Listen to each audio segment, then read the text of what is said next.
नमस्कार दोस्तों, कैसे हो आप लोग। दोस्तों आज जो है 14 फरवरी है। जैसा आप समझ रहे हैं वैसा मैं नहीं बता रही हूँ। आज वैलेंटाइन डे के बारे में कुछ नहीं बताऊँगी। आज है हिंदू सम्मेलन जो कि ईस्ट की दुबई नगर में बहुत ही भव्य तरीके से संपन्न किया जा रहा है। आइए दोस्तों दिखाती हूँ आपको।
बहुत बहुत धन्यवाद और मुझे 2 मिनट एक्स्ट्रा दिए इसके लिए भी थैंक यू।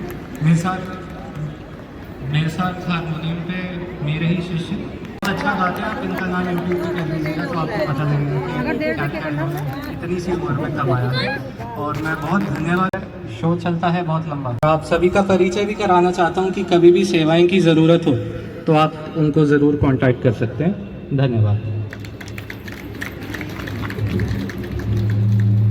साथ एक बार जोर से जय घोष होगा। जय श्री राम, जय श्री राम, जय श्री राम, जय श्री राम, भारत माता की जय। अब मैं मंच पर, अच्छा नीचे से करेंगे। मातृभूमि की शान का है, हम लहराएंगे हर जगह ये तिरंगा। नशा तिरंगा ये हिंदुस्तान की शान का है।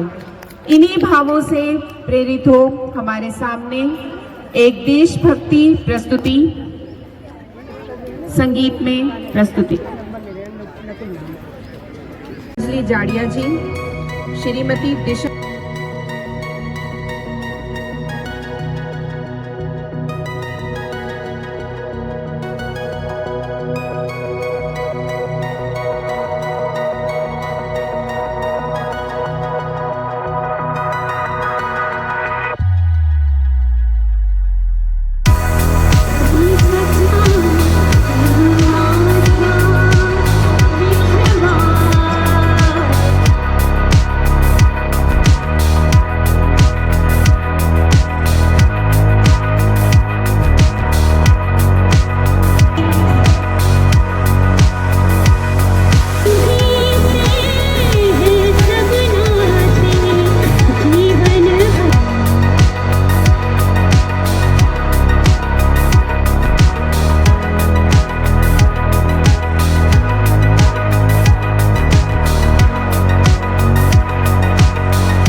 बच्चे तेरी मुट्ठी में क्या है। अति उत्तम। जा रहे हैं ना कुछ बात है कि हस्ती मिटती नहीं हमारी, सदियों रहा है दुश्मन दौरे जमा हमारा। यानी इस सनातन के पीछे, इसके विरोध में हमेशा विरोध रहा है, लोग हमारे पीछे पड़े रहे हैं, लेकिन हमारा सनातन धर्म हमेशा अक्षुण रहा है। और अब मैं आमंत्रित कर रहा हूं श्रीमान अरुण शुक्ला जी। अरुण शुक्ला जी कृपया मंच पे आए और अपने अरुणो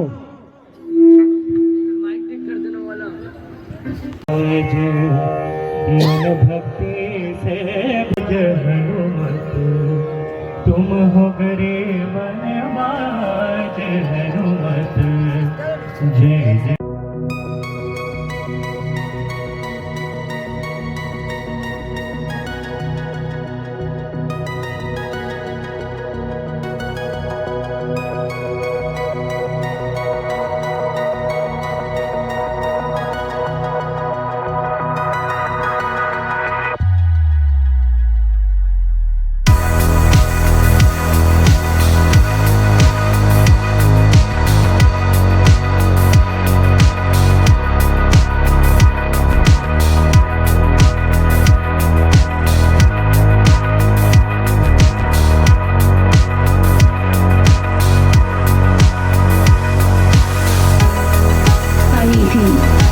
खूब लड़ी मर्दानी, वो तो झांसी वाली रानी थी, तो मुझे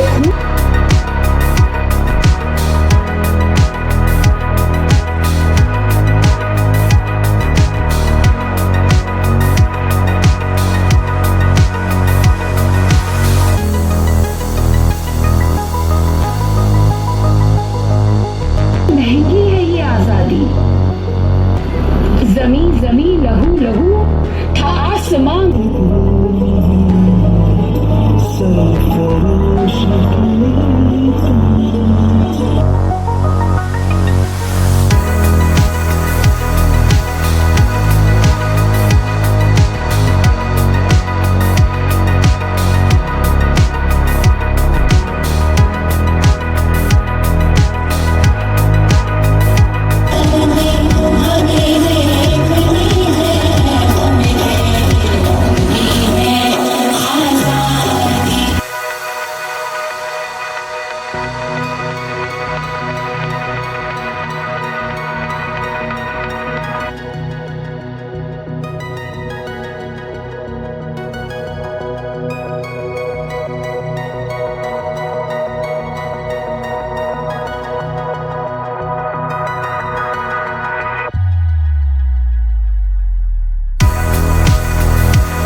देश में आज़ादी की सांस ले रहे हैं।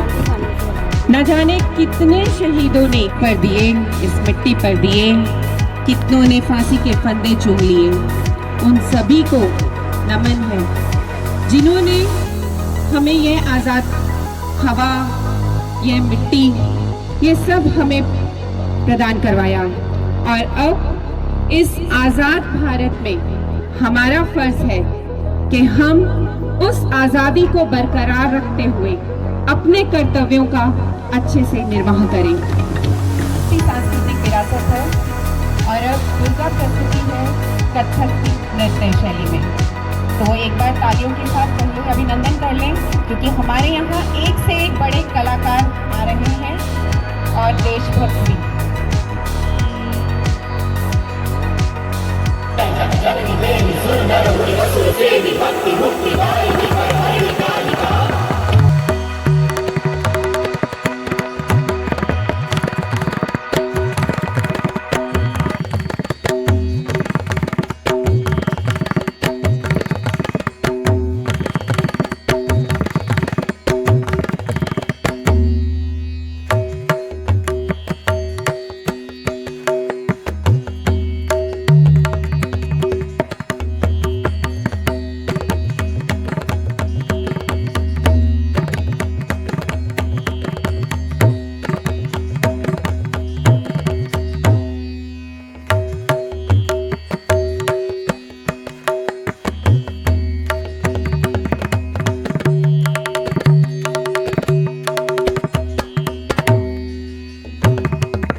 संकल्पित हैं। माँ भारती के अनन्य उपासक और समाज के प्रखर स्वर श्रीमान मिथिलेश सिंह भाई साहब हमारे बीच में पहुंच चुके हैं। हम आपका अपने आयोजन समिति की तरफ से हार्दिक कौशल चंद दशरथ नंदनम मुकुट कुंडल तिलक चार उदारु अंग विभूषणम आजानुभुज शर चापधर संग्राम जित खर दूषणम इति वदति तुलसीदास शंकर शेष मुनि मनरंजनम मम हृदय कंज निवास कुरुका मादि खल दल गंजनम मनुजाहिरा चे ओमेलिहि सो बड़ु सहज सुंदर सावरो वेहि भांति गौरी असीस सुनि सिया सहित हिया हर्षि अली तुलसी भवानी पूजी पुनि पुनि मुजित मन मंदिर चली जानी गौरी अनुकूल सिया हिया हर्षूल जाई कही मंजुल मंगल मूल भामह अंग फर कन लगाए। बोलिए सियावर रामचंद्र की जय, राम भक्त हनुमान की जय, समस्त देवताओं की जय। अति उत्तम प्रस्तुति। इस बच्चे के साथ साथ इनके माता पिता को भी बहुत बहुत धन्यवाद जो उन्होंने इस बच्चे को इतना तैयार किया इस कार्यक्रम के लिए, ऐसे संस्कार दिए हैं। एक सामूहिक चेतना है। आज हम यहाँ किसी के विरोध में नहीं बल्कि अपने सांस्कृतिक गौरव के बोध में एकत्रित हुए हैं। आज हमारा सौभाग्य है कि इस मंच पर ऐसी विभूतियाँ विराजमान हैं जिनके ओजस्वी विचारों से परिपूर्ण पाठ्य थोड़ी देर में हमें मिलने वाला है। तो आप लोग अभी शांति बनाए रखें। अगला कार्यक्रम श्रीमती दिशा शर्मा जी का, जो किसी तकनीकी कारण से नहीं हो पाया था।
करते हैं, जिसमें भगवत गीता के उपदेश, एकादशी महत्व, कार्तिक मास में दीपदान का महत्व आदि विषयों पर शास्त्रों के आधार पर चर्चा की जाती है। इनके नेतृत्व में नियमित रूप से आश्चर्य कक्षा भी चलाई जा रही है, जिसमें ईस्ट किद्वय नगर में रहने वाले लगभग 100 सदस्य भाग लेते हैं।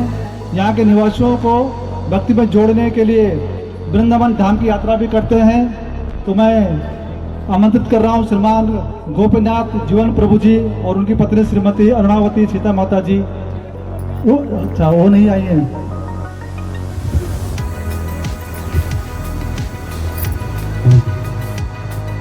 हरे कृष्ण हरे कृष्णा हरे कृष्णा हरे कृष्णा कृष्णा कृष्णा हरे हरे हरे राम राम राम हरे हरे। तो आप सब भक्त लोगों का सर्व समाज हिंदू सम्मेलन में स्वागत है और आप सब लोग आए हैं, बहुत बहुत खुशी की बात है और ऐसे सम्मेलन होते रहने चाहिए। तो हम भी, अब मेरे को भी मौका मिला है 1-2 मिनट बात बोलने का, तो मैं ज़्यादा समय नहीं लूँगा आपका। और आपको हम इस्कॉन से जुड़े हुए हैं और यहाँ पे नाम हट चलाते हैं और आश्रय क्लास चलती है जो ऑफलाइन होती है, जिसमें काफ़ी भक्त लोग, जैसे प्रभु जी ने बताया है, जुड़े हुए हैं। इस्कॉन एक बहुत बड़ी संस्था है। इस्कॉन की स्थापना 1966 में हुई थी। श्रील प्रभुपाद अभय चरण बिंद श्रील प्रभुपाद, जो एक 70 साल का बुजुर्ग व्यक्ति न्यूयॉर्क में गए थे किसका प्रचार करने के लिए, भगवत गीता और श्रीमद् भागवतम का प्रचार करने के लिए 40 रुपये लेके गए थे, मात्र 40 रुपया। वहाँ पे उन्होंने श्रीमद् भगवत गीता भागवतम का प्रचार किया, हरे कृष्ण महामंत्र का प्रचार किया और वो इतना बड़ा हो गया। आज की डेट में आप देखेंगे कि पूरे वर्ल्ड में पूरे वर्ल्ड में कम से कम बहुत सारे मंदिर की स्थापना हो गई है। और उसके साथ साथ श्रीमद् भगवद गीता के 80 भाषाओं में प्रकाशन हो गया है। हरे कृष्ण महामंत्र जो उन्होंने दिया है, उनकी शिक्षा अनुसार उसी को हम आगे चला रहे हैं। और आप यहाँ पे भी हम कोशिश कर रहे हैं, प्रयास कर रहे हैं कि डे बाय डे लोग उससे जुड़ें, भगवद गीता के बारे में, भागवतम के बारे में उसका आनंद लें, उसे अपने आने, क्योंकि ये हमारा क्या है, ये हमारा दायित्व है। जो आने वाली पीढ़ी होगी उनको हम कुछ सिखा के जाएंगे। हमें आगे पूछा जाएगा कि आगे हमने क्या किया, इस धरती पे आए हैं हम, तो हमने आने वाली पीढ़ी को क्या दिया। तो आज का जो समाज है किस तरह जा रहा है, सब लोगों को पता है कि आज का समाज किस तरह जा रहा है कि कलयुग केवल नाम आधारा, सुमरन केवल नाम आधारा, केवल कलयुग में नाम का ही प्रचार किया जाता। तो हरे कृष्ण महामंत्र का हम प्रचार करते हैं और प्रसादन देते हैं। आज देखिए दिल्ली आउटर दिल्ली में जाएंगे, बहुत मंदिर हैं, आलीशान मंदिर हैं। और वो आलीशान मंदिरों में जो उनकी विग्रह है उनकी पूजा की जाती है। किस तरह से की जाती है, लगातार आप देखेंगे कि बड़े सुंदर वस्त्र चढ़ाए जाते हैं उनको, बड़े सुंदर भोग लगाए जाते हैं उनको। तो केवल कलयुग में केवल नाम है, नाम के ही बल पर क्या, क्यों कलयुग में कलयुग क्या है, एक मतलब हर उसमें हरे नाम है केवलम कलो नास्ते गतिरंत। कलह और कपट के इस युग में मुक्ति का एकमात्र उपाय है हरि का नाम, और कोई उपाय नहीं। तो इसलिए मेरी आप लोगों से प्रार्थना है कि ज़्यादा से ज़्यादा हरि नाम का प्रचार करें, ज़्यादा से ज़्यादा हरे कृष्ण महामंत्र का प्रचार करें, हरे कृष्ण महामंत्र बोलें और अपने जीवन को सार्थक बनाएं। जिस तरह हमारा जीवन सार्थक बना है, आप भी अपने जीवन को सार्थक बना सकते हैं। ठीक है, हरे कृष्ण। धन्यवाद। हरे कृष्ण कृष्ण कृष्ण हरे हरे, हरे राम राम राम हरे। धन्यवाद गोपीनाथ जी कि कई लोगों की बहुत उत्तम मैं मंच पर आमंत्रित कर रहा हूं।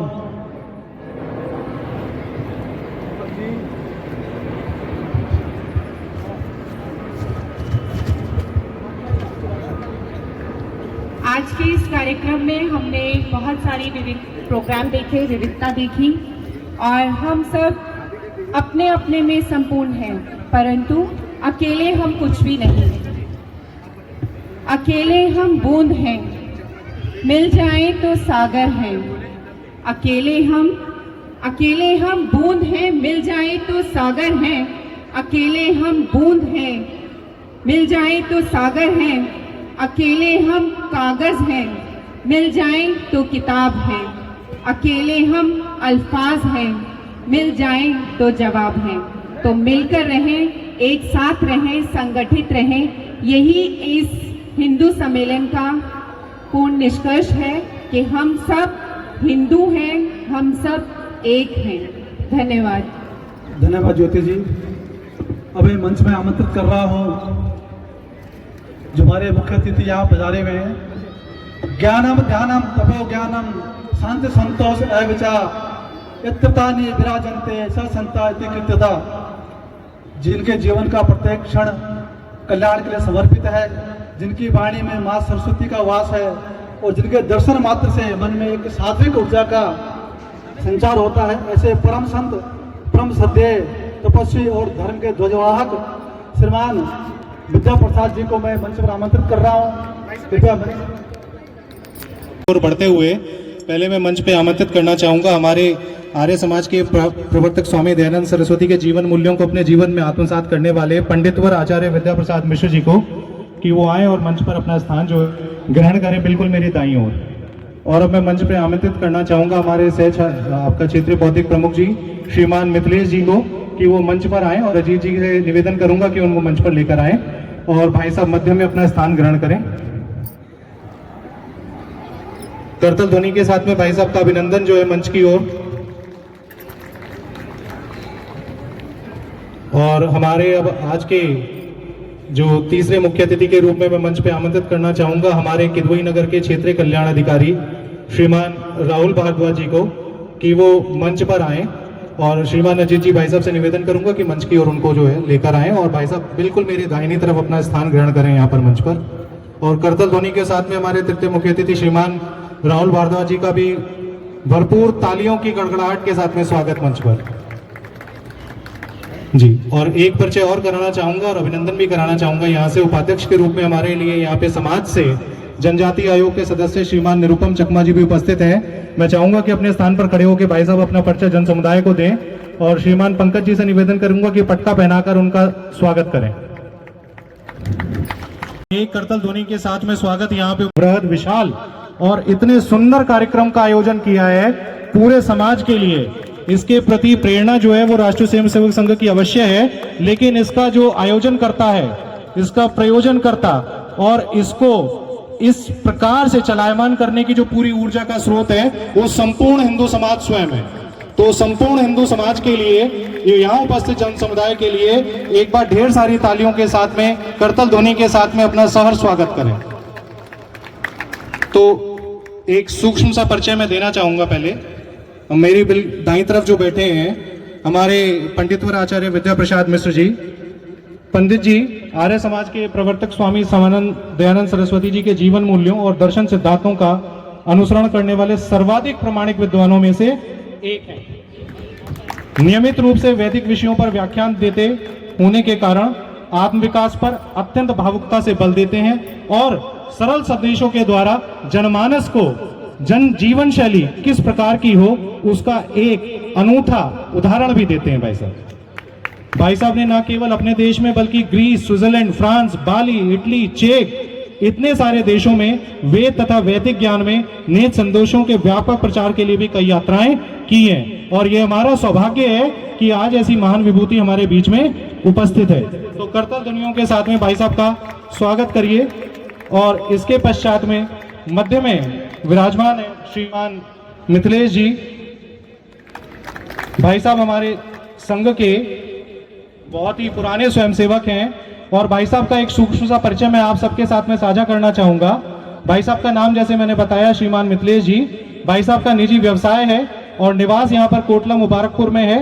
भाई साहब संघ की दृष्टि से तृतीय वर्ष शिक्षित हैं। इसके साथ साथ में बाल्यकाल से ही राष्ट्रीय स्वयंसेवक संघ से भाई साहब जुड़े हुए हैं और पूर्व में लाजपत जिले के जिला कारवार रहे हैं, दिल्ली प्रांत के प्रांत गौ सेवा प्रमुख रहे हैं और उसके बाद प्रांत सेवा प्रमुख भी रहे हैं और वर्तमान में भाई साहब सह क्षेत्रीय बौद्धिक प्रमुख के नाते दायित्व का निर्वहन कर रहे हैं। तो करतल ध्वनियों के साथ में एक बार भाई साहब का इस विराट हिंदू सम्मेलन 2026 के दुबई नगर में हार्दिक अभिनंदन, आभार और स्वागत है।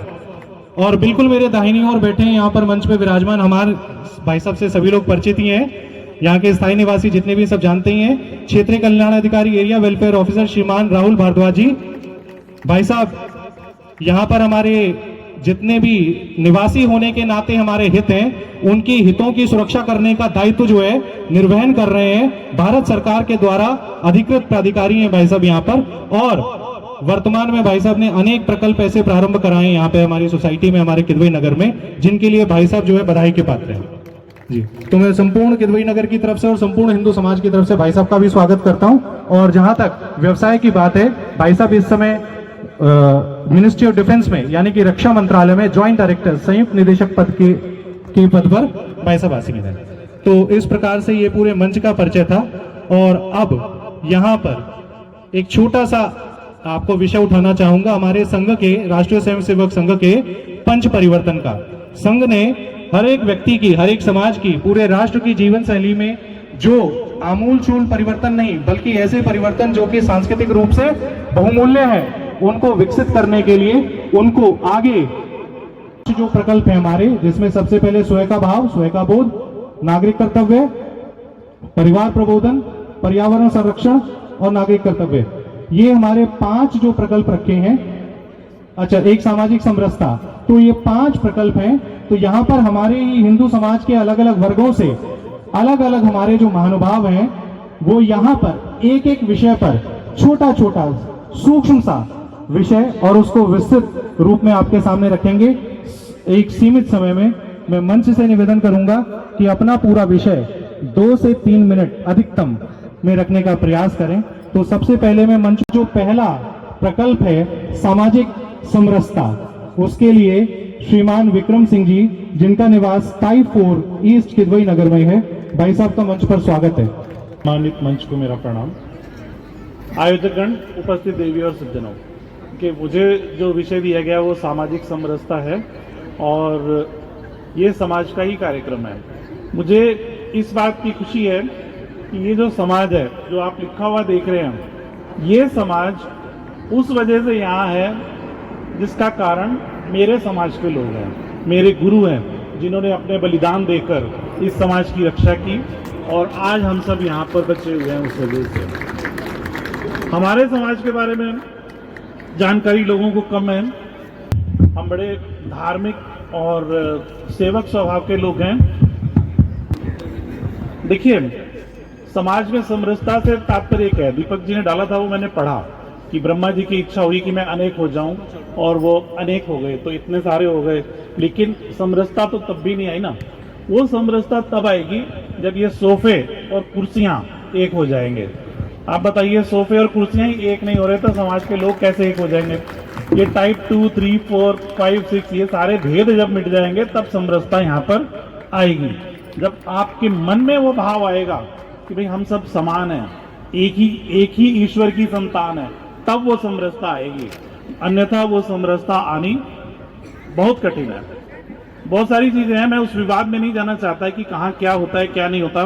मैं अपने धर्म के बारे में, अपने समाज के बारे में कुछ लिख के लाया हूँ, मैं लिखता भी हूँ, तो मैं आपको वही सुना देता हूँ क्योंकि समय कम कर दिया गया है, अन्यथा बोलने के लिए बहुत कुछ है और हम हिस्सा इसी का ही हैं।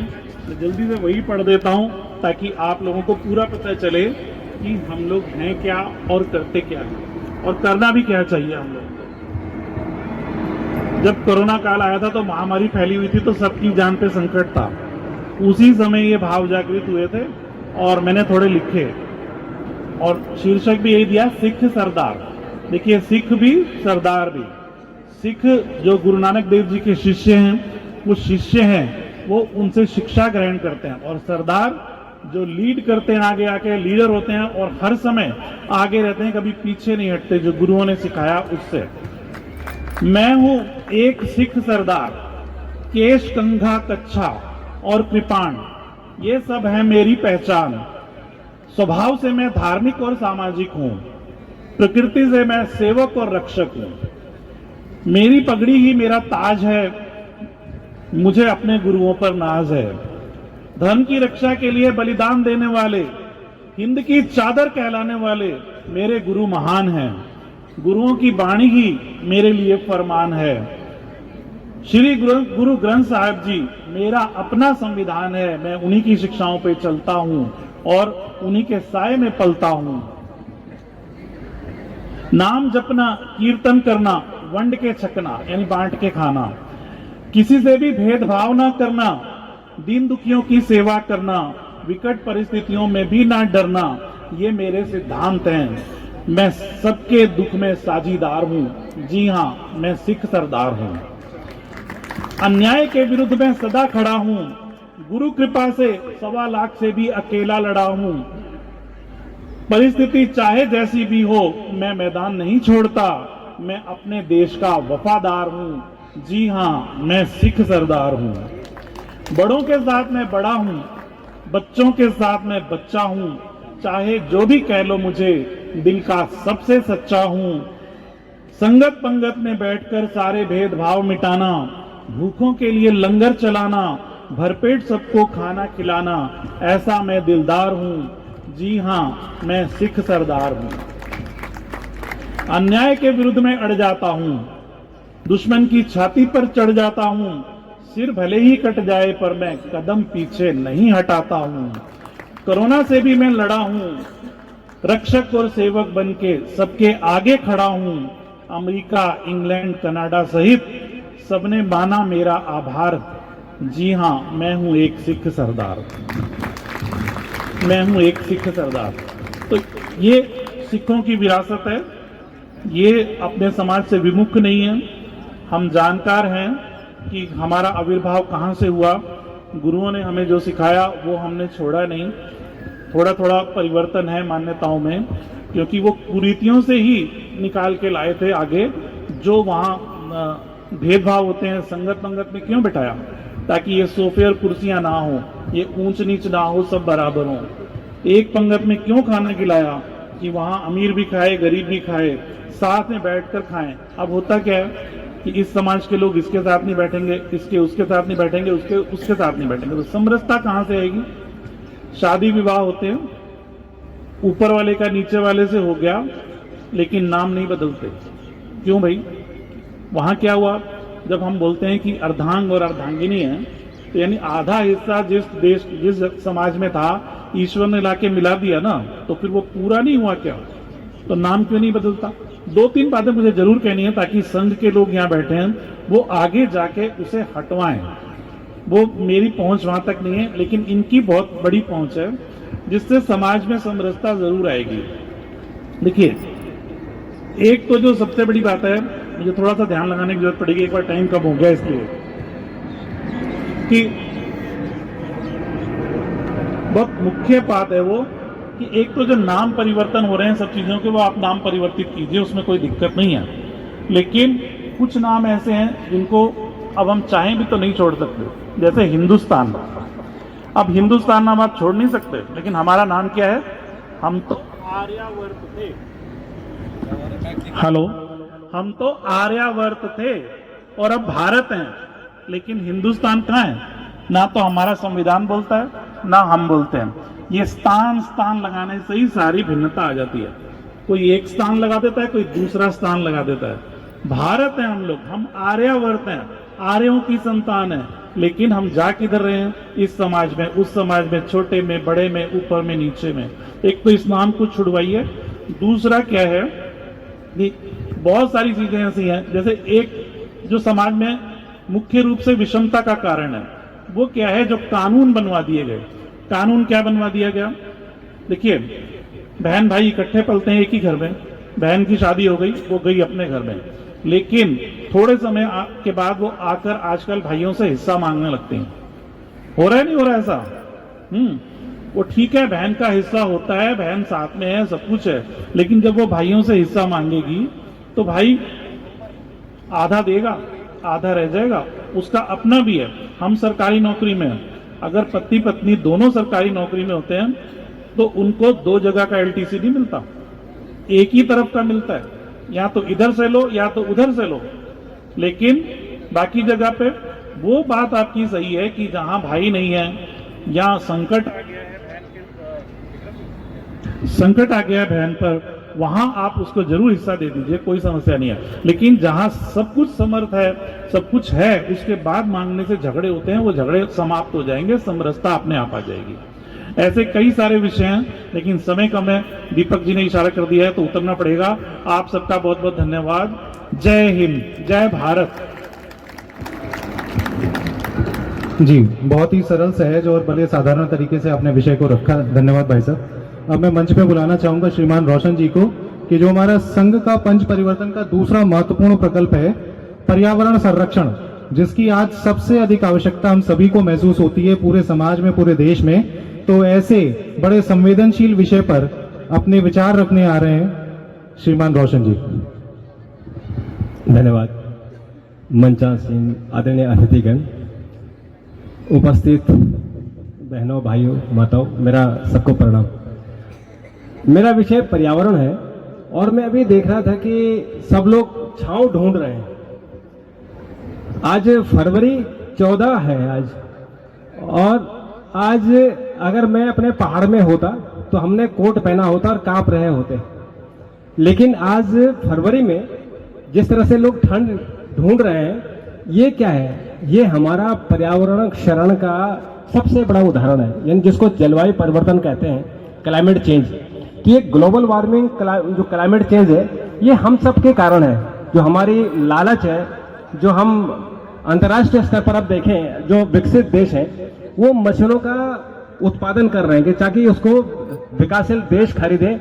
अपनी जनता का जो उनका जीवन स्तर है उसको कैसे बढ़ाया जाए। हर देश चाहता है कि उसकी GDP 8% हो, 10% हो। तो उसके लिए क्या होगा? इतनी एक्टिविटीज होंगी, इतनी खुदाई होगी, इतनी सड़कें बनेंगी, इतनी गाड़ियां चलेंगी कि क्लाइमेट चेंज होगा। और वो सब हम उसका असर देख रहे हैं। अभी फरवरी में हमने देखा पिछले अगर हम 2025 में देखें 4400 लोगों की मौत केवल बारिश और गर्मी से हुई है, लू लगने से हुई है या बारिश के कारण हुई है। तो ये हमारे सामने उदाहरण है। हमारे जंगल देखिए किस तरह से तबाह हो रहे हैं, हमारे जो जंतु हैं, हमारे जो पशु पक्षी हैं, वो हजारों की संख्या में विलुप्त हो गए हैं। वो सारा पर्यावरण के कारण है। अब ये छोटी मोटी समस्या हम लोग कहते हैं कि इसको हम छोटे छोटे कदम बढ़ाएंगे तो दूर कर सकते हैं, लेकिन अभी हमने देखा कि ईरान, इराक, रूस और जो यूक्रेन है, इजराइल है, गाजा है, यहाँ बड़े बड़े बम फोड़े जा रहे हैं, फेंके जा रहे हैं। तो अगर हम एक स्तर पर पेरिस समझौता करते हैं और सबसे कहते हैं कि जो हमारा धरती का तापमान है उसको हम कैसे 1.5 डिग्री सेल्सियस तक लाएं, लेकिन इतने बड़े बड़े जो बम फोड़ रहे हैं, मिसाइल छोड़ रहे हैं, वो फिर बात वहीं अटक जाती है। लेकिन उसके बावजूद भी हम लोग अपनी तरफ से कुछ कुछ कदम उठा सकते हैं जिससे कि अपने आसपास का जो पर्यावरण है वो ठीक कर सकते हैं। क्योंकि जो बड़े स्तर पर तो हम नहीं कर सकते, क्योंकि जब पेरिस समझौता जब सारे दुनिया ने मान लिया, उसको हम नहीं स्वीकार कर पाए, तो हम बड़ी चीजें क्या कर पाएंगे। तो इतना ही मेरा आपसे आग्रह रहेगा कि सबसे जो अच्छी बात है कि हम आपस में रोज साल में एक बार एक सोच लें कि हम एक पेड़ जरूर लगाएं। अगर एक पेड़ लगाएंगे और हम हर व्यक्ति अगर एक पेड़ साल में एक बार लगा ले तो ये धरती हरियाली हो जाएगी और जो पर्यावरण की समस्या है, जो हवा की हम देख रहे हैं कि कितना प्रदूषण हो रहा है, उसकी समस्या खत्म हो गई। जो गर्मी हम लोग झेल रहे हैं इसकी समस्या भी समाधान होगी। पानी का उपयोग हम अंधाधुंध करते हैं। अगर हम बाथरूम में चले जाएं तो सावड़ खुला हुआ है, हर आदमी एक एक घंटे तक नहा रहा है, तो उसको भी हम देखें कि कैसे कम से कम यानी एक बाल्टी से भी हम नहा सकते हैं। हम कूड़ा ना जलाएं, प्लास्टिक का इस्तेमाल न करें। हम लोग पहले अगर हमारे गांव में आप चले जाए तो हर आदमी के कंधे में एक झोला होता था और उस झोले से वो पूरा सामान खरीदते और सुबह फिर उस झोले को लेकर जाता था, लेकिन हम प्लास्टिक का यूज कर रहे हैं। तो मुझे लगता है कि ये छोटी छोटी चीजें जो हम अपने जीवन में ला सकते हैं और अपने आसपास का पर्यावरण कम से कम ठीक कर सकते हैं। और चूंकि समय कम है तो मैं अनुमति चाहूंगा। नमस्कार। सहज और बड़े सरल तरीके से आपने रखा और ये बताया कि इसका प्रबंधन करना कोई मुश्किल बात नहीं है। अब मैं अपना जो हमारा संघ का तीसरा प्रकल्प है स्वयं का बोध, उसके लिए मंच पे आमंत्रित करना चाहूंगा श्रीमान अजीत शुक्ला जी को। अतिथिगण, उपस्थित बंधु भगनी, मेरे ख्याल से ठीक है। सबको बहुत बहुत आभार। देखिए समय बहुत कम है, केवल करणीय कार्य में बताऊंगा कि स्व का बोध कैसे होता है। उसका एक बहुत छोटा सा एग्जाम्पल है कि द्वितीय विश्व युद्ध के समय जापान जब हार गया था, उसके ऊपर हिरोशिमा में बम फोड़े गए और ऐसी स्थिति थी कि पूरी दुनिया को जो है जापान से सब कुछ, जापान को एकदम अलग थलग कर दिया गया था। लेकिन वहां के लोगों में स्व का बोध हुआ, अपने देश के प्रति उनके अंदर इतनी जागरूकता हुई कि उन्होंने कहा कि हम दुनिया से अलग हैं तो क्या हुआ, दुनिया हमारे साथ नहीं है तो क्या हुआ, हम अपना सब कुछ विकसित करेंगे। और आपको आश्चर्य होगा कि केवल 15 वर्षों के अंदर, केवल 15 वर्षों के भीतर द्वितीय विश्व युद्ध के बाद जापान ने अपनी पूरी टेक्नोलॉजी चेंज की, अपना विकसित किया, सब कुछ अपना विकसित किया और ऐसा किया कि पूरे देश को खरीदने के लिए मजबूर किया। और उन्होंने एक बात कहा कि हम ये सारा जो टेक्नोलॉजी है और इसके जितने मैनुअल्स होते हैं, जितने किताब हैं, इसका रखरखाव कैसे करेंगे, वो अपनी भाषा में ही लिखेंगे। तो इस तरह से लगभग अभी 10 साल पहले से उन्होंने केवल जो है इंग्लिश में अपना मैनुअल स्टार्ट किया है। अदरवाइज हमेशा जो है जापान अपने जितने भी मैनुअल्स होते थे टेक्नोलॉजी के, सारे जापानीज भाषा में करता था। तो हम भी 100 के लिए अपने देश में क्या कर सकते हैं। तो सबसे छोटी बात है कि क्या हम अपना हस्ताक्षर हिंदी में लिख सकते हैं। हम हिंदी बोलने में शर्माते हैं, अपनी भाषा का यूज करने में ही हमें शर्म आती है। तो जिस व्यक्ति को अपने भाषा पे नहीं गर्व है वो अपने देश पे क्या गर्व करेगा। तो सबसे पहले हमें अपनी भाषा पे गर्व करना चाहिए। हम अपने जो भी उत्सव मनाते हैं, चाहे वो शादी विवाह का हो, गृह प्रवेश का हो, बच्चों का जन्मदिन हो, उसमें हम जो कार्ड या निमंत्रण भेजते हैं वो भी अंग्रेजी में भेजते हैं। क्या हम उसको हिंदी में नहीं भेज सकते? हम गृह प्रवेश कहने में शर्माते हैं और हाउस वार्मिंग कहने में हम बहुत गर्व महसूस करते हैं। तो हमें लगता है कि हमें गृह प्रवेश ही कहना चाहिए। तीसरी चीज ये है कि हम अपने भजन, भोजन, भवन, भ्रमण इस सब में भी अपनी भाषा का विरोध करें, अपनी विशेषता देखें। हम विदेश घूमने के लिए बहुत ललायत रहते हैं, लेकिन क्या हमने अपने देश को घूमा है? हमारे देश में क्या नहीं है?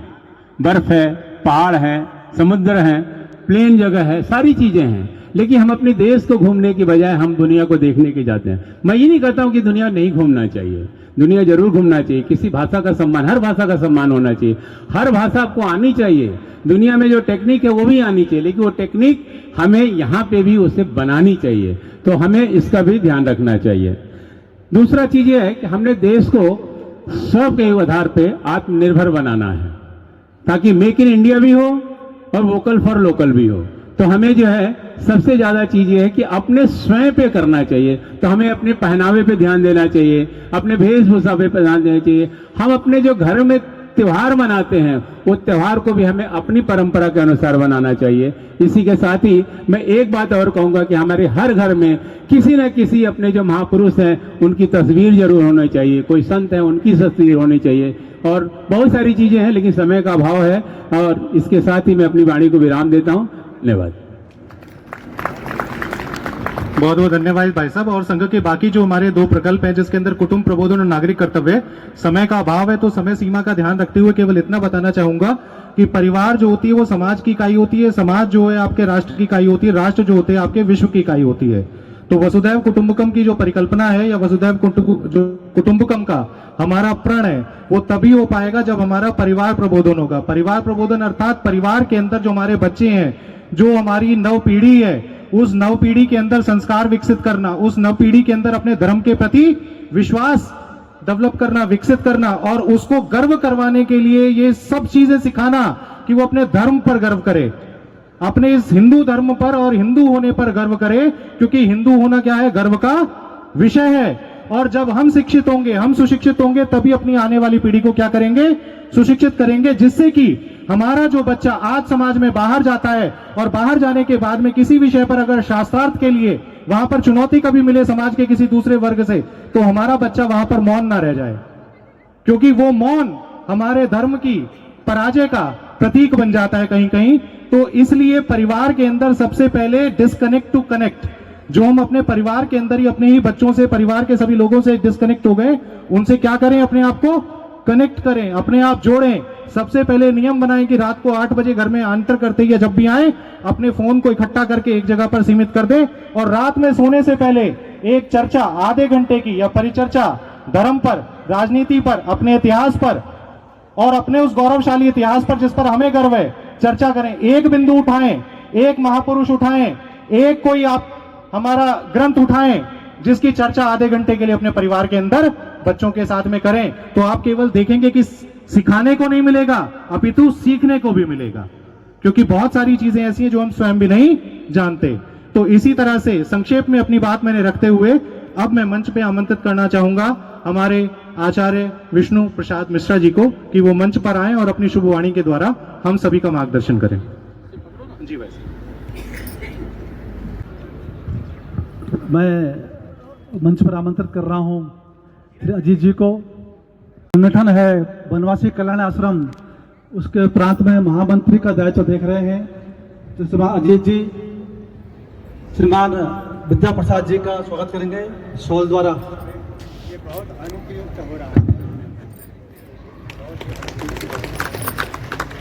ये शॉल हमारी परंपराओं का सम्मान, आपके तपस्वी जीवन के लिए प्रति एक विनम्र भेंट है जी। हेलो, अब मैं हमारे श्रीमान मिथिलेश जी का सम्मान और स्वागत करने के लिए मंच पे आमंत्रित करना चाहूँगा हमारे नगर सेवा प्रमुख श्रीमान जयगोपाल जी को कि वो मंच पर आएं और शॉल और पटके के द्वारा भाई साहब का सम्मान करें। शॉल पहनाते हुए हमारे नगर सेवा प्रमुख श्री जयगोपाल जी और पटके के द्वारा भी स्वागत करें और करतल ध्वनि के साथ में जो है अभिनंदन करें यहाँ पे हमारे श्रीमान मिथिलेश जी का, क्षेत्रीय बौद्धिक प्रमुख। और अब मैं इसी कड़ी में आगे बुलाना चाहूंगा हमारे जामवन शाखा के शाखा कार्यवाह श्रीमान राजेंद्र जी को कि वो मंच पर आएं और शॉल और पटके के द्वारा आभार प्रकट करें। यहाँ पर हमारे तीसरे मुख्य अतिथि हमारे क्षेत्रीय कल्याण अधिकारी श्रीमान राहुल भारद्वाज जी को मैं राजेंद्र जी से निवेदन करूंगा कि द्रुत गति से आएं। यहाँ पर लेकिन जो संख्या उपस्थित है वो मात्र 100 या 150। अरे इतनी संख्या तो हमें एक अगर जो मनाते हैं जन्मदिन मनाते हैं तो उससे अधिक संख्या हमारे जन्मदिन पर हो जाती है। तो बहुत ही दुखद हम हिंदू एकता के लिए इश्क से अन्य सारी बातों को निकाल के परम पिता परमात्मा के निज नाम ओम की धूली लगाएंगे। ओम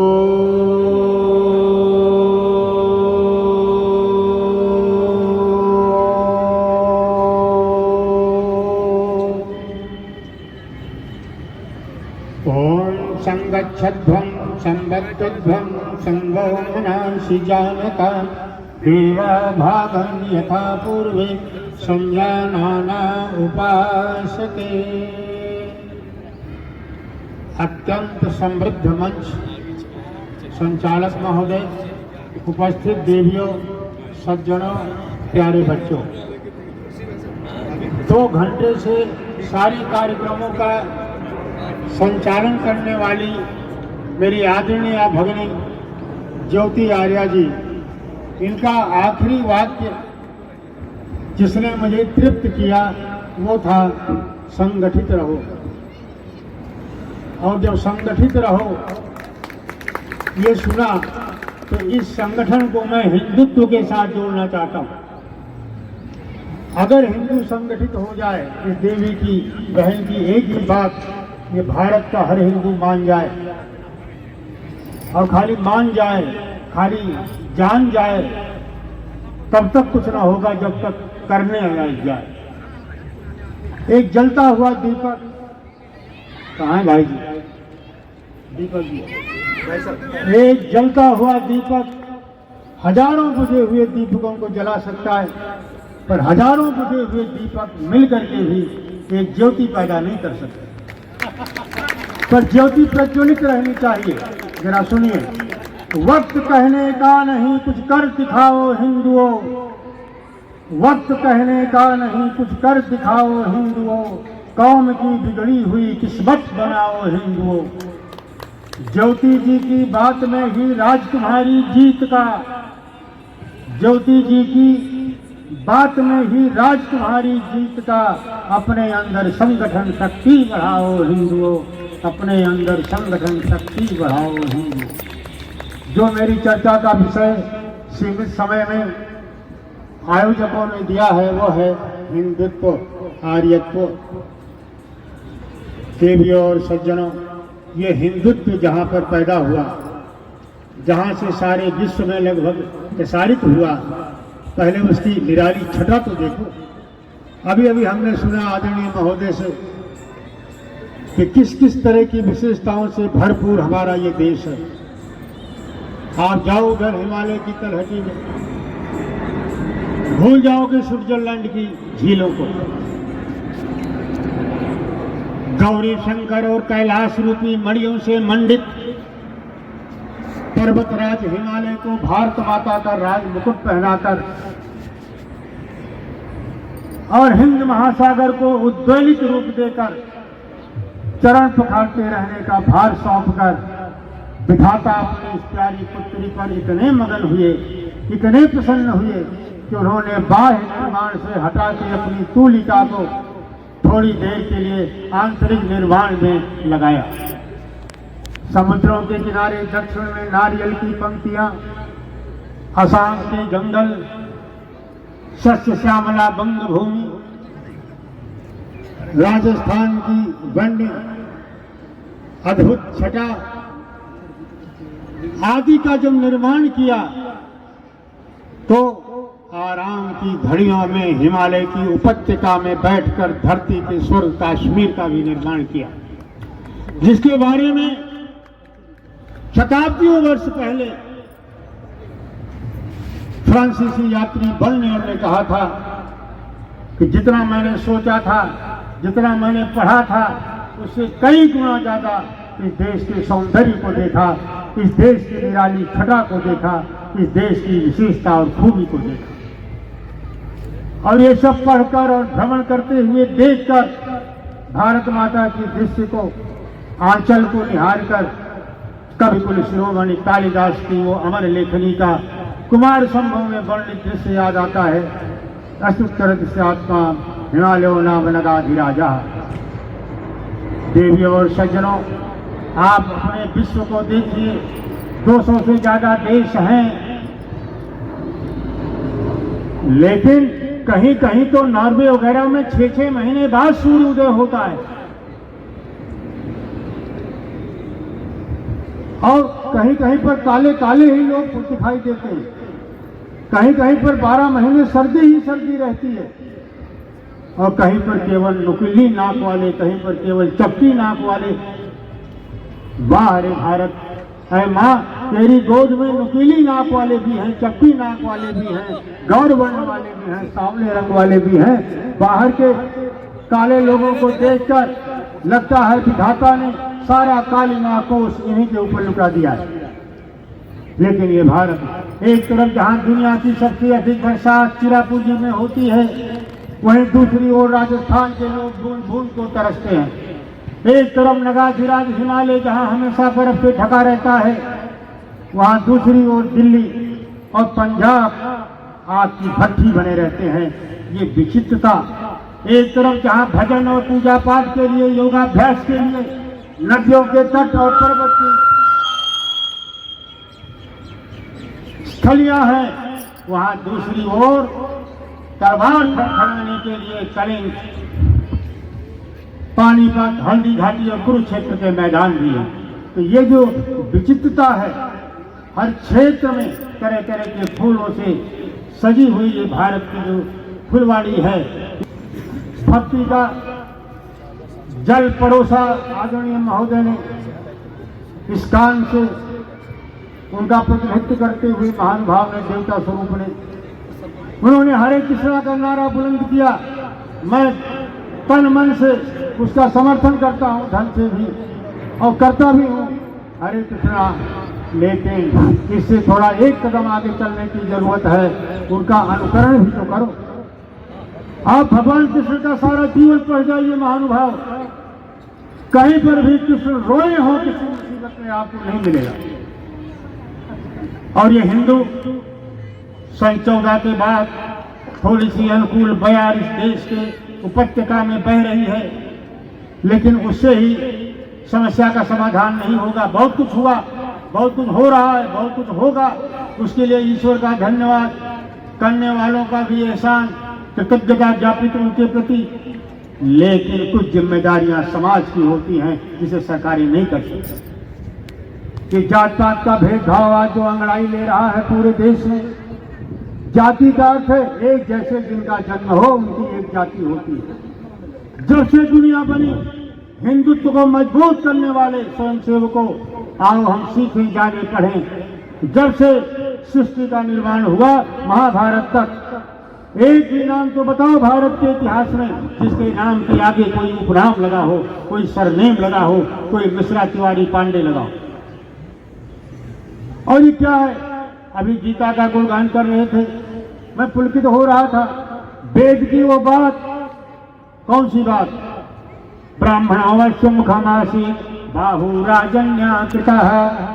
हिंदुत्व को अगर बल मिलेगा तो जात पात के, छूट छाट के, ऊंच नीच के भेदभाव को समाप्त करने से मिटेगा, लेकिन वर्ण को समाप्त नहीं कर सकते आप।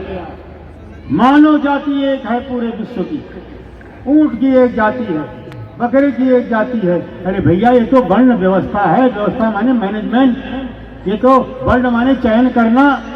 गुरुकुल का ब्रह्मचारी जब पढ़ लिख करके आता था, आचार्य श्री के सामने प्रतिज्ञा करता था, मैं समाज से अज्ञानता को दूर करने का व्रत लेता हूँ, कर्मकांड भी मैं संभालूंगा, राष्ट्र के अंदर रहने पलने वाले बसने वाले लोगों को धार्मिक बनाऊंगा, ईश्वर विश्वासी बनाऊंगा। तो मैं ब्राह्मण हुआ क्योंकि मैंने अज्ञानता को मिटाने का व्रत लिया है। सबसे बड़ा शत्रु मानव का अज्ञानता ही है, और सबसे बड़े दुश्मन से जो निपटे उसको सबसे ऊंची गद्दी, व्यास गद्दी पर बिठा दिया गया। ऐसे ही जो खेल कूद में आगे है, दृढ़ है, ऐसे नौजवान ने व्रत लिया, चयन किया, वर्णित हुआ, और वो कहता है मैं क्षत्रिय बनूंगा, मैं अन्याय न करूंगा, न मैं अन्याय होने दूंगा, और न मैं अपने देश पर कोई विविधा विदेशियों की आने दूंगा। मैं तो क्षत्रिय हूँ, व्यापार करूंगा, माता पिता के भेजे हुए पैसे का सदुपयोग करता हूँ, हिसाब किताब कुछ तेज है, मैं वाणिज्य करूंगा, और मैं किसी को भूखा नहीं मरने दूंगा। और मैं अपनी कमाई से लोकोपकार पहले करूंगा, 100 में से 1 दूंगा, तभी तो 99 श्री बनेगा। आज कार्ल मार्क्स अपने जन्म स्थान से चला जा रहा है। कभी इंग्लैंड में रहते थे, उसने दास कैपिटल लिखा था, लेकिन हिंदुत्व का संदेश जिनके पास है उनके पास कौटिल्य का अर्थशास्त्र है। लक्ष्मी जी की पूजा करने वाले हिंदुओं, लक्ष्मी शब्द का अर्थ जरा शब्दकोश में तो देख लेते, जिससे लक्ष्य की प्राप्ति हो जाए उसको लक्ष्मी कहते हैं। 100 में से 1 दे दो लोकोपकार के लिए, सेवा भारती के लिए, दूसरे कार्यक्रमों को चलाने के लिए। 99 का नाम लक्ष्मी है, उसकी पूजा करो। पूजा का मतलब अगरबत्ती सुलगा करके आरती करना ही नहीं है, ये भी है, लेकिन इससे बड़ा काम है आदर करना, सदुपयोग करना। बजटिंग इस ढंग से करो, आत्मिक उत्थान के लिए भी कुछ रखो। इस तरह से हिंदुत्व को बढ़ाने के लिए जन्मना जात पात का जब तक नाश नहीं होगा, एकता जब तक नहीं आएगी, ऊंच नीच का भेदभाव जब तक नहीं होगा, तब तक ये हिंदुत्व कभी भी अंगड़ाई कैसे लेगा। रहेगा भी तो गांठ तो पड़ी रहेगी। आज स्टाफ रूम में बैठे हुए टीजीटी, पीजीटी, कॉलेजों में बैठे हुए लेक्चरर्स, असिस्टेंट प्रोफेसर, ये जानते हैं ये रिजर्वेशन कोटे वाला। हमने एक जोत चलाई थी, एक आंदोलन खड़ा किया था एक संगठन ने, आर्य समाज ने, कि हमारे गुरुकुलों में कोई जाति सूचक शब्द नहीं लिखेगा, और ऐसा हुआ। पर हमने तो उनको ब्राह्मण बना दिया गुण कर्म स्वभाव से, क्योंकि गीता का आदेश है, चातुर्वर्ण्यम मया सृष्टम गुण कर्म विभागशः। मांडवर के गीता का भगवान कृष्ण का वचन नहीं है, और वचन है तो क्या अनुकरण के लिए नहीं है। गुण कर्म स्वभाव से ये व्यवस्था मानी जाए। और सूत्र कौन होता था? गुरु जी डंडा मारे तो उठे, खेल के मैदान में ऐसे खड़ा रहे, पढ़ने पढ़ाने में भी ढिल्लू, तो वो इन तीनों की सहायता करेगा, वो सूत्र है, और उसका महत्व कम नहीं था। देखो, ये मस्तक है ब्राह्मण, ये बाजू है क्षत्रिय, ये पेट है वैश्य, ये चरण है हमारे शूद्र। आपके पैर में जब कांटा चुभ जाए तो आपका मस्तिष्क कुछ सोचने को मजबूर हो जाता है। आपके मुंह से निकलती है हाय राम, और हाथ दौड़ते हैं चुभे हुए कांटे को निकालने के लिए। इस तरह का सामंजस्य, इस तरह का कोऑर्डिनेशन जब ब्राह्मण क्षत्रिय वैश्य और शूद्र में होगा, तब हिंदुत्व परिपूर्ण होगा, और तब वो अंगड़ाई लेगा। आज जो है पूरे करके जब वीर रस से एकदम प्रेरित होकर के गायन सुनने को मिला, हमें लगा ये बेटियां जो इस तरह का गायन कर रही हैं, ये ज्योति, ये अग्नि, और वेद का पहला शब्द क्या है? मैं पूछता हूं, आप हिंदुत्व की बात करते हो साहब, मुझे बताओ आपका धर्म ग्रंथ क्या है? कोई बता, याद कर लीजिए, वेद जिसका गुणगान गुरु ग्रंथ साहब में हुआ। भगवान राम के पहले रामायण नहीं थी, हमें लेकिन रोज पढ़ना चाहिए महाराजा पुरुषोत्तम के कृतित्व को जानने के लिए। और कुछ इंटरप्रिटेशन ऐसी गड़बड़ हुई है कि हिंदुत्व उन सब चीजों को जब तक ढोएगा तब तक वो उभर करके सामने नहीं आएगा। रामायण पढ़ते हो, क्या सचमुच नाक काट ली गई थी सुपर्णखा की? अगर काट ली गई थी कि पराई नारी को तो स्पष्ट करना पाप समझा जाता है हमारी संस्कृति में। इतने कल्चर ऋषि विश्वामित्र के शिष्य भगवान श्री राम, अरे भाई एक प्रस्ताव दिया, उसको ठुकरा दिया प्रभु राम ने और लक्ष्मण ने, उसकी तो नाक कटी गई, उसकी तो बेइज्जती हो ही गई। इतने बड़े राजा की बेटी है। क्या एकलव्य का अंगूठा सचमुच काट दिया गया था? अगर कोई हाँ कहता है तो मैं कहता हूँ महाभारत खोल के पढ़ लेना और मुझे दिखा लेना, मैं आपके चरण चूम लूंगा अगर ये लिखा हो। कुछ बातें ऐसी बिना आधार की फैल गई हैं। क्या धोबी के किसी कहने से प्रभु राम ने सीता को भगा दिया था? कई बहनें कहती हैं कि हम भला कैसे करें। मैं कहता हूँ मेरी बहन, रामचरितमानस ही पढ़ लो, वाल्मीकि रामायण पढ़ लो, कहाँ लिखा हुआ? ये दंत कथाएं ऐसी प्रचलित की गई जानबूझ करके हमारे समाज में, ताकि हमारी मान्यताएं उन पर आक्रमण हो, उनको डुबोया जाए, उनको दबाया जाए, अपनी बात को आगे रखा न पाए तो सीधा पहाड़ उठा के ले आए। पहाड़ उठा के नहीं लाए थे, ये भी समझ लीजिए। केमिस्ट की दुकान पर मैं जाऊं, दवाई का नाम भूल जाऊं तो सिम्टम बता करके 10-5 दवाइयां ले आऊंगा। अरे आपको केमिस्ट की दुकान ही खरीद उठा ले। पहाड़ कभी जमीन से ऊपर उठता नहीं है, विज्ञान से दूर होकर के जब हम बात करेंगे तब हिंदुत्व कमजोर हो। कहाँ गए थे मुहूर्त?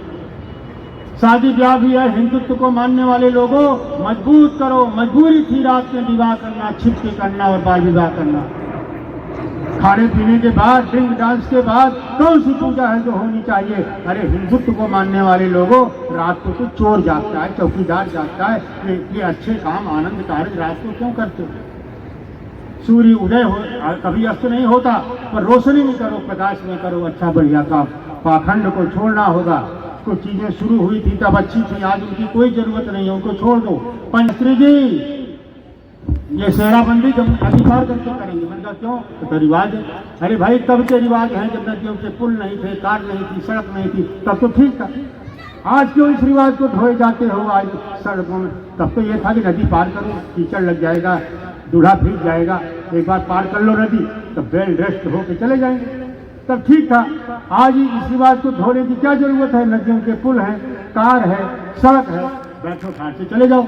तो वो पाखंड बन जाता है जब उसकी अवधि समाप्त हो जाती है। जब गाय बछड़ा जन्म देती थी तो हमारे पूरे अयोध्या में गुड़ बांटे जाते थे, जैसे बेटा होने पर मिठाई बढ़ती है। आज साहब उल्टा हो गया कि नहीं? आज बछड़ा ब्याह तो मुंह बन जाता है किसान का, और बछिया हो जाए तो प्रसन्नता की लहर दौड़ जाती है। तो पंडितों की बातें और ये कहावतें मनगढ़ंत समय समय पर बदलती ना होती तो भारत में बहुत सारी स्मृतियां ना होती। मनुस्मृति, याज्ञवल्क्य, पाराशर स्मृति, कितनी स्मृतियां आई। जब जिस चीज की आवश्यकता हो तब उसको इम्प्लीमेंट करो, हिंदुत्व का उद्धार होगा। बातें कई ठोस मुझे करनी थी, क्षमा कीजिएगा, फिर कभी करूंगा। समय और अनुमति नहीं देता। सायंकाल विश्व हिंदू परिषद के अध्यक्ष माननीय महोदय 2 पुस्तकों का विमोचन NDMC के हाल में कनाट प्लेस में करेंगे और उद्बोधन भी देंगे। उससे संबंधित कुछ तैयारी मुझे करनी है, समय सीमित है, इसलिए मैंने क्षमा मांगी थी, मुझे माफ करना। धन्यवाद। बहुत बहुत धन्यवाद विजय प्रसाद जी। कंधों से ऊंची छाती नहीं होती, कंधों से ऊंची छाती नहीं होती, धर्म के बिना जाति नहीं होती। दीपक लेके क्या करोगे अगर उसे बात ही नहीं होगी तो धर्म के बिना जाति नहीं होगी। धन्यवाद। बहुत सुंदर तरीके से भाई साहब ने उद्बोधन दिया, और जो आज जो सामाजिक विकृतियां हमारे जो इसमें पैदा हो गई हैं समाज के अंदर, उनके उन्मूलन के लिए भी भाई साहब ने संदेश दिया। तो इसी कड़ी में मैं आगे बुलाना चाहूँगा मार्गदर्शन करने के लिए और अपनी पुण्यवाणी से हम सभी का ज्ञान दर्शन करने के लिए माननीय श्री मिथिलेश जी को, क्षेत्रीय बौद्धिक प्रमुख राष्ट्रीय स्वयंसेवक संघ से, तालियों के साथ में भाई साहब का अभिनंदन और स्वागत मंच पर करेंगे। आज ये हिंदू सम्मेलन हम क्यों कर रहे हैं, मुझे ये बात बताने के लिए आपके बीच में खड़ा किया गया है। और ये हिंदू सम्मेलन अकेला नहीं है, पूरे देश भर में 1 लाख से ज्यादा ऐसे सम्मेलन हो रहे हैं, और छोटी जो इकाई है गली मोहल्ले की इकाई पर हो रहे हैं। दिल्ली में लगभग 2500 हिंदू सम्मेलन हो रहे हैं, जिनमें से लगभग 1300 से ज्यादा सम्मेलन हो चुके हैं, और लगभग 500-700 सम्मेलन अभी दिल्ली में कल के तिथि में 15 तारीख तक हो जाएंगे।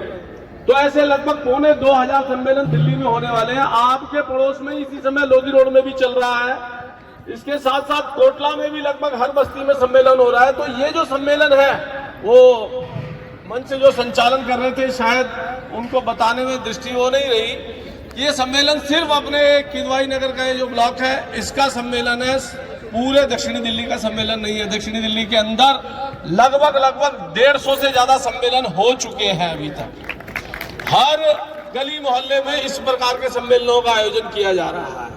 पृष्ठभूमि क्या है इसकी, क्यों किया जा रहा है? तो राष्ट्रीय स्वयंसेवक संघ के 100 साल हो गए। 1925 में 27 सितंबर विजयदशमी के दिन संघ का काम, RSS का काम स्टार्ट हुआ, और 100 साल हो गए। तो संघ के कार्यकर्ताओं ने बैठ के विचार किया भाई क्या करना। तो विचार करके बात ध्यान में आई कि हमें अपना शताब्दी वर्ष नहीं मनाना है, ऐसा तय किया। किसी भी देश के, किसी भी संगठन के जीवन में 100 साल बहुत बड़ी उपलब्धि होती है, लेकिन राष्ट्रीय स्वयंसेवक संघ ने कहा हम अपना शताब्दी वर्ष नहीं मनाएंगे। कोई सेलिब्रेशन की बात नहीं है, क्योंकि संघ का काम एक वैकल्पिक व्यवस्था है, स्वाभाविक स्थिति नहीं है समाज की। तो क्या करना?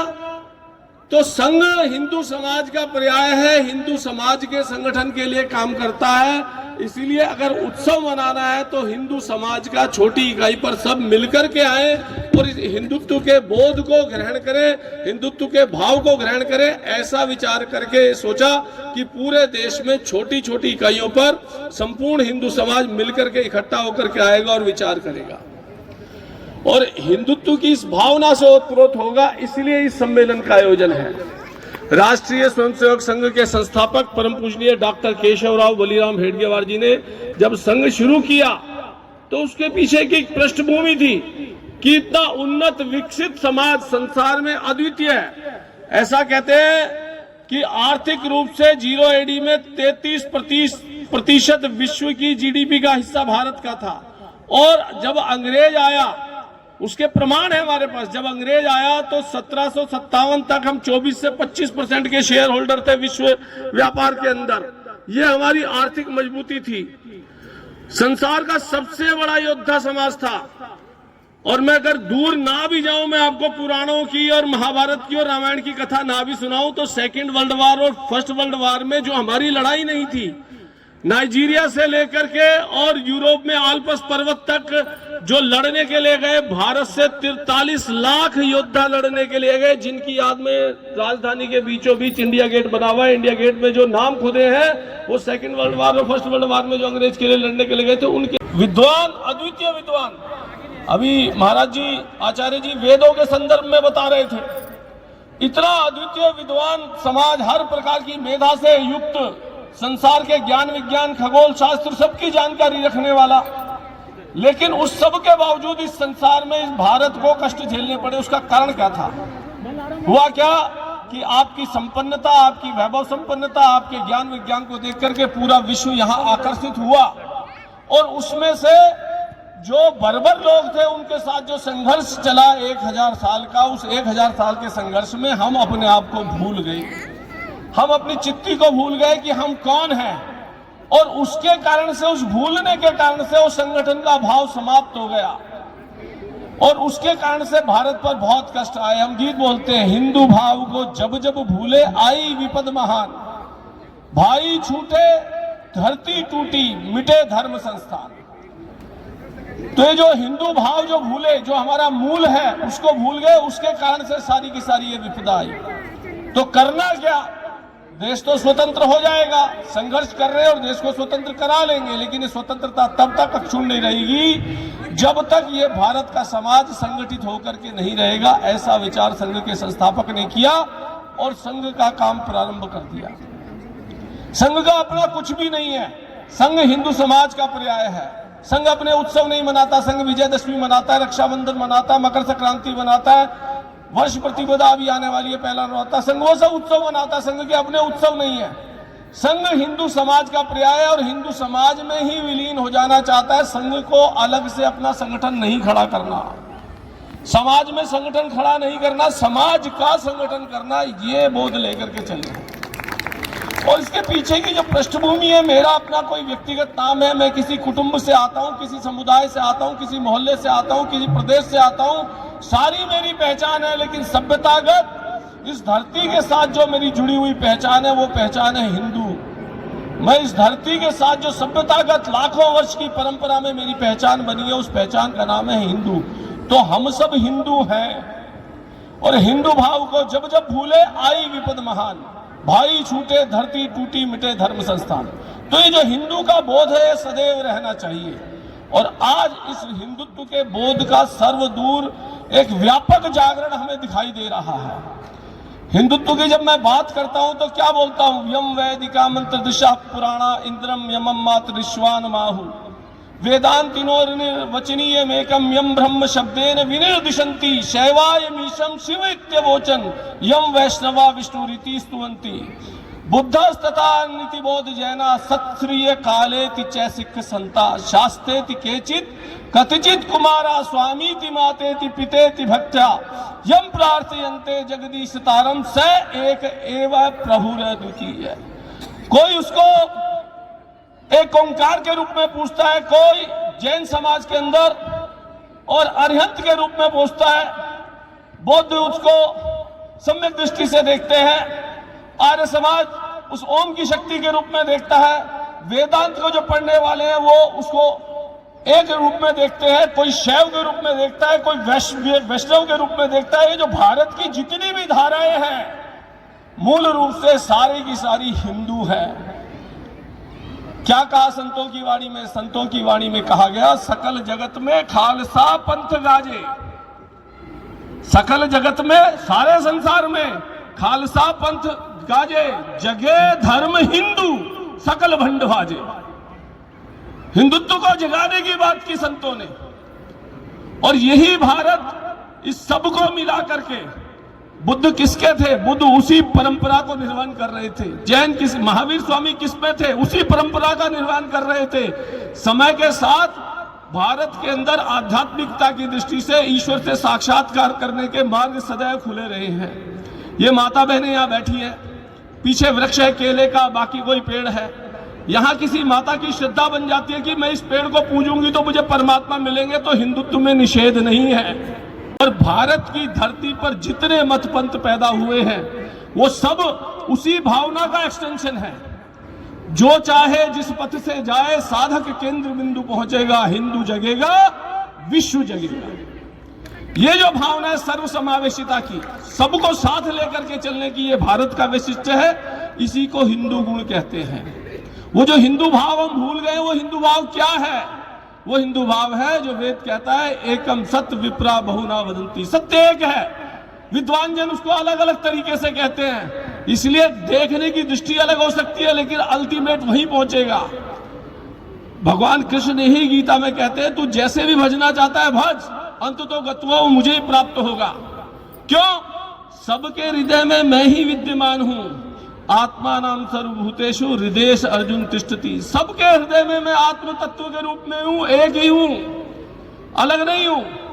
हिंदू सदा से विश्व बंधु है, जड़ चेतन अपना माना है। मानव पशु तरु गिरि सरिता में एक ब्रह्म को पहचाना है। जो चाहे जिस पथ से जाए, साधक केंद्र बिंदु पहुंचेगा, हिंदू जगेगा, विश्व जगेगा। तो सबके हृदय में वही परमात्मा है। इसलिए हिंदू किसी से भेदभाव नहीं करता, सर्व समावेशिता से सबको देखता है। सब एक है, ये है हिंदू भाव, जिसको नहीं भूलना है। ये है हिंदू का चिंतन। हम यहाँ वाणी बोलते हैं, क्या बोलते हैं? वेद कहता है, सर्वे भवन्तु सुखिनः सर्वे सन्तु निरामया। सभी सुखी हो, सभी निरोगी हो, ये वेद कहता है। लेकिन इसी वाणी को भारत के संत कैसे कहते हैं? बाबा नानक ने क्या कहा? बाबा नानक ने कहा, नानक नाम चढ़दी कला तेरे बाणे सर्वथा भला। उन्होंने ये नहीं कहा सिखा दा भला या हिंदुओं का भला, उन्होंने क्या कहा? सर्वथा भला, सबका भला हो। ये भारत का विचार है। किसी ने भी कहा, गोस्वामी जी लिखते हैं तो कहते हैं, परहित सरिस धर्म नहीं भाई, पर पीड़ा सब नहीं अधभाई। लोक कल्याण के लिए जियो, दूसरे के कष्ट को कष्ट समझो। ये भारत है, ये हिंदुत्व का चिंतन है। वहां गुजरात में नरसिंह मेहता लिखने बैठे तो वो क्या लिखते हैं? वैष्णव जन तो तेने कहिए जे पीड़ पर आई जाने रे। जो दूसरे के कष्ट को कष्ट समझता है, वास्तविकता में वो मानव है। ये हिंदुत्व का दर्शन है, ये हिंदुत्व का बोध है। आत्मा नाम प्रतिकूलानी परेशान ना समाचरे। जैसा व्यवहार अपने लिए पसंद नहीं करते, वैसा व्यवहार दूसरे से मत करो। ये भारत का दर्शन है। और इसके कारण से ही भारत इतनी सहस्त्राब्दियों से आज तक कायम है। जो ओलेमा इकबाल है, उन्होंने कहा, यूनान मिस्र रोमा सब मिट गए, जहां से कुछ बात है कि हस्ती मिटती नहीं हमारी। वो क्या बात है, वो क्या वैशिष्ट्य है जिसके कारण से भारत की हस्ती नहीं मिटी? तो उसके मूल में जो ब्रिटेन के बड़े दार्शनिक हुए हैं, आर्नोल्ड टाइनबी, उनकी बात मुझे ध्यान में आती है। वो कहते हैं संसार की सारी सभ्यताएं नष्ट हो जाएंगी, लेकिन फिर भी हिंदू रहेगा, हिंदू समाप्त नहीं होगा। जब मैं हिंदू बोलता हूं तो इस भारत की परंपरा से निकले जितने मत पंथ हैं वो सारे हैं। तो उन्होंने कहा कि हिंदू रहेगा, बेशक विश्व की सारी सभ्यताएं नष्ट हो जाए। तो ऐसा उन्होंने क्यों कहा? जब मैंने आगे पढ़ा तो उन्होंने कहा, विश्व में एकमात्र देश है जो विविधता में एकता के दर्शन करता है। डाइवर्सिटी व यूनिटी बनाती है। चन में अलग अलग जो पौधे होते हैं, उनकी कलर से, उनकी खुशबू से उद्यान बनता है। तो चमन में इख्तला के रंगबू से बात बनती है। हम ही हम हैं तो क्या हम हैं, तुम ही तुम हो तो क्या तुम हो। यहां पर हम सब बैठे, हमारी शक्लें एक जैसी हो जाए, हमारे आचार विचार शरीर एक जैसा हो जाए, क्या होगा? विपुत्र खड़ा हो जाएगा, झगड़ा खड़ा हो जाएगा। ये जो विविधता है ये दोष नहीं है, ये वैशिष्ट है। इस वैशिष्ट का सम्मान करना कोई सिखाता है तो भारत सिखाता है।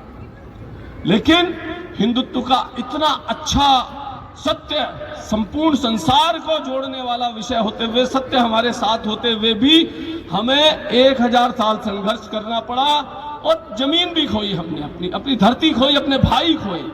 कारण क्या रहा? सत्य कितना भी बलशाली हो, अगर उसके पीछे शक्ति नहीं है तो सत्य कोई नहीं सुनता।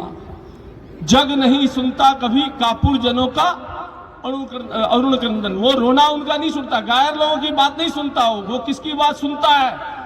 तो हमारे यहाँ शास्त्रों में कहा गया, वीर भोग्या वसुंधरा, जिसकी भुजाओं में ताकत होती है उसका अगर झूठ भी होता है तो वो चलता है, और जिसमें सामर्थ्य होता है, सत्य होता है, उस सत्य के पीछे यदि शक्ति नहीं है तो कोई नहीं सुनने वाला। हमारा विचार श्रेष्ठ था, सब कुछ था, लेकिन संगठित नहीं थे, शक्तिशाली नहीं थे, इसलिए हमारे अच्छे विचार को भी लोगों ने स्वीकार नहीं किया। लेकिन आज परिस्थिति बदल रही है, हिंदुत्व का एक पुनर्जागरण हुआ है। और वो कैसे हुआ है? तो मैंने बताया, जैसे ये किदवाई नगर है, यहां पर भी संघ की शाखा लगती है।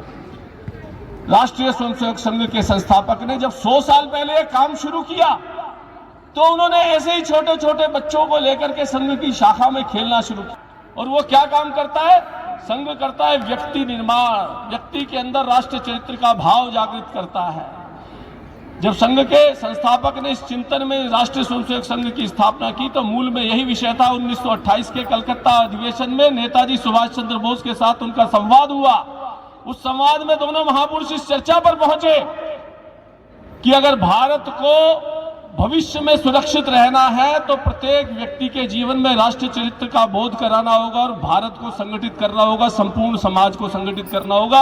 अन्यथा कोई रास्ता दूसरा नहीं दिखाई देता कि भारत आगे अपने आप को अक्षुण्ण रख पाएगा, आगे बढ़ पाएगा।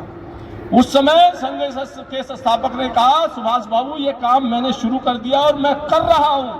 तो राष्ट्रीय स्वयंसेवक संघ कोई छुपा के नहीं करता, खुले में कहीं आपके अड़ोस पड़ोस में ग्राउंड में शाखा लगती है, वहां पर देशभक्ति के गीत बोलता है, कबड्डी खिलाता है, और गीत बोलते बोलते और खेलते खेलते उस व्यक्ति के अंदर ऐसा भाव निर्माण होता है कि वो व्यक्ति इस भावना से कि तेरा वैभव अमर रहे मां हम दिन चार रहे ना रहे, अपने आप को सर्वस्व देश के लिए, समाज के लिए त्यागने के लिए तैयार हो जाता है। और जब ऐसा जो व्यक्ति तैयार होता है उसे हम कहते हैं स्वयंसेवक। और फिर वो स्वयंसेवक समाज जीवन के जिस क्षेत्र में जाता है वहां व्यापक परिवर्तन करता है। ऐसे परिवर्तन की कुछ बातें मैं आपको बताता हूं। विश्व हिंदू परिषद की स्थापना 1964 में हो गई। विश्व हिंदू परिषद संपूर्ण हिंदू समाज को जो विभाजन करने की योजना बन रही थी, उस विभाजन को रोकने के लिए काम कर रहा था। 1969 में 1969 में विश्व हिंदू परिषद ने एक संदेश दिया, एक मंत्र दिया, हिंदुआ सहोदरा सर्वे ना हिंदू पतितो भवेत मम दीक्षा हिंदू रक्षा मम मंत्र समानता। कोई हिंदू पतित नहीं है, सब हिंदू भाई भाई हैं। हमारा मंत्र एक ही है कि सारे हिंदू एक हैं। जो इसमें छोटा बड़ा देखता है वो वास्तविकता में अधार्मिक है, वो मानवता के प्रति अपराध करता है। संघ की शाखा में घोट घोट के बचपन से में संस्कार दिया गया, भूल कर भी मुख में जाति पंथ की न बात हो, भाषा प्रांत के लिए कभी न रक्तपात हो, फूट का भरा घड़ा है फोड़ कर बड़े चलो, भला हो जिसमें देश का वो काम सब करे चलो। तो संघ के कार्यकर्ता इस भाव को लेकर के काम करते हैं। और आज उस विश्व हिंदू परिषद ने हिंदू समाज के ऐसे गौरव के विषयों को हाथ में लिया। आज से लगभग 37-40 साल पहले इस देश के जो मर्यादा पुरुषोत्तम, इस देश के जो राष्ट्र पुरुष हैं, राम, जन्म से मरण तक जिनका हम स्मरण करते हैं, पूरे भारत में सर्वाधिक नाम जो मिलेंगे हमारे जैसे व्यक्तियों के, सबके वो राम के आधार पर सर्वाधिक नाम मिलेंगे।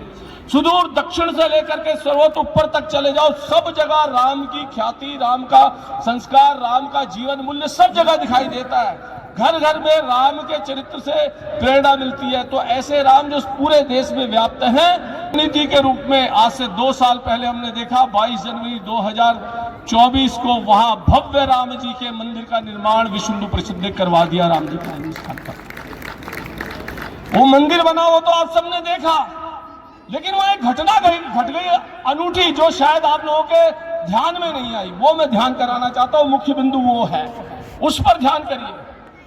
22 जनवरी दोपहर में लगभग वही 12 से 1 के बीच में जब राम लला की प्राण प्रतिष्ठा हो रही थी अयोध्या में, एक काम साथ साथ हो रहा था जो कभी नहीं हुआ।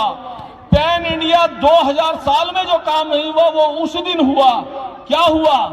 एक ही समय पर एक ही विषय के लिए मठों में, मंदिरों में, गुरुद्वारों में, RWA में, कम्युनिटी सेंटर में, किसी धर्मशाला में, किसी पंचायत घर में, किसी चौपाल पर, कहीं स्कूल में, सारा हिंदू समाज इकट्ठा आया और ऐसा बताते 31 करोड़ हिंदू एक ही विषय और एक ही कोष के लिए इकट्ठा होकर के आ गया। ये बहुत बड़ी उपलब्धि है।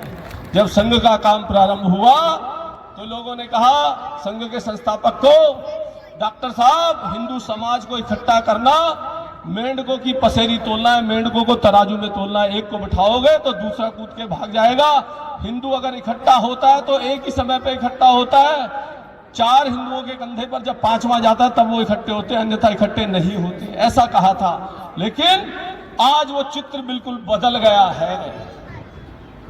उस घटना के तुरंत बाद एक घटनाक्रम और हुआ। प्रयागराज में महाकुंभ का आयोजन हुआ और लगभग 40 दिन के अंदर 65 करोड़ हिंदुओं ने उसमें डुबकी लगाई। यह सांस्कृतिक जागरण है बहुत बड़ा, और इसको लीड कौन कर रहा है ये आप समझिए। इस सांस्कृतिक जागरण को लीड करने वाला अगर कोई है, हर घर में एक चर्चा थी, आप गए कुंभ नहाने, आप गए कुंभ नहाने, ये सबसे पूछा जा रहा था। सब एक स्पर्धा लगी हुई थी, एक स्पर्धा लगी हुई थी। और लीड करने वाला कोई कौन है? सर्वाधिक भारत का युवा, आज केदारनाथ जाने वाला, महाकाल जाने वाला, कुंभ के अंदर नहाने वाला, अयोध्या जाने वाला, काशी जाने वाला अगर कोई है तो वो युवा है। जिसे जो युवा है वो धर्मनिष्ठ है, देश से प्यार करता है, उसको जोड़ने वाली अगर कोई गुरु है तो वो भारत माता है। इसलिए वो आज इस जन जागरण का, सांस्कृतिक जन जागरण का वाहक बना है। वो इस सारी संस्कृति को, सारे को लीड कर रहा है। तो ये जो युवा है आज इस भारत की ताकत है। ये विपुद्र नहीं है, ये झगड़ालू नहीं है, ये दंगा करने वाला नहीं है। भारत का युवा भारत को जोड़ने वाला, एक करने वाला, और ये उसने अपने आचरण से करके दिखाया है। एक संगठन का और परिचय देता हूं, आपको सुनकर अच्छा लगेगा। एक संगठन है सेवा भारती। वो भी संघ की शाखा से निकले हुए स्वयंसेवकों ने वहां जाकर के शुरू किया सेवा के क्षेत्र में। कोरोना जैसी महामारी आई, दिल्ली के अंदर करोड़ों की संख्या में फूड पैकेट बांटे गए, लाखों लोगों को राशन किट पहुंचाई गई। सेवा भारती के कार्यकर्ताओं ने किया, लेकिन कैसे किया? क्या संघ के पास, सेवा भारती के पास इतने संसाधन है? नहीं। हिंदू समाज की ताकत के आधार पर किया। जितने भी मठ थे, गुरुद्वारे थे, राधा स्वामी थे, इस्कॉन की बात है, ये स्वामी जी बैठे हैं। इस्कॉन से मैं खुद होकर के राशन की किटें लेकर के आया। इस्कॉन था, कितने ही प्रकार के मठ मंदिर आश्रम थे, हिंदू समाज का हर मंदिर। और उस समय अन्नपूर्ति का केंद्र बन गया। रामलीला कमेटियां, खाटू श्याम संकीर्तन, सब लोग बाहर निकल आए और संपूर्ण हिंदू समाज ने तय किया किसी व्यक्ति को भूखा नहीं सोने देंगे। जिस समय यूरोप और अमेरिका बिखर रहे थे, सामाजिक तनाव बढ़ रहा था, भारत में एक भी व्यक्ति को कोरोना काल में भूखा नहीं सोने दिया गया। ये है हिंदुत्व की ताकत, यह है हिंदुत्व का सेवा भाव। और इस ताकत के आधार पर समाज में एक व्यापक परिवर्तन हर क्षेत्र में आ रहा है। संघ के कार्यकर्ता सीमा जागरण से लेकर मातृशक्ति से लेकर के हर विषय पर काम कर रहे हैं, और उसके आधार पर एक परिवर्तन आया। आज यहाँ 5 परिवर्तन की चर्चा चली है। ये आज कुछ चुनौतियां हमारे सामने, 1-2 बातें बता के अपनी वाणी को विराम दूंगा। तो 2 विषय जो सर्वाधिक अपने लिए चिंतनीय है, एक ये तो है, ये जो मातृशक्ति बैठी है ना, इस मातृशक्ति को कुछ ना कुछ इसमें उपाय करना होगा। और एक सूत्र सबको पकड़ना चाहिए, सप्ताह में पूरे 1 दिन कम से कम अपने परिवार को सबको इकट्ठा करके एक साथ भोजन करना और भजन करना, ये तय कीजिए। और जैसा दीपक जी बता रहे थे, उनके साथ संवाद कीजिए, बातचीत कीजिए। वहां ये उस दिन ये चर्चा मत करिए तेरी मौसी ने ये कर दिया, तेरा चाचा ऐसा, ये सब बातें बंद।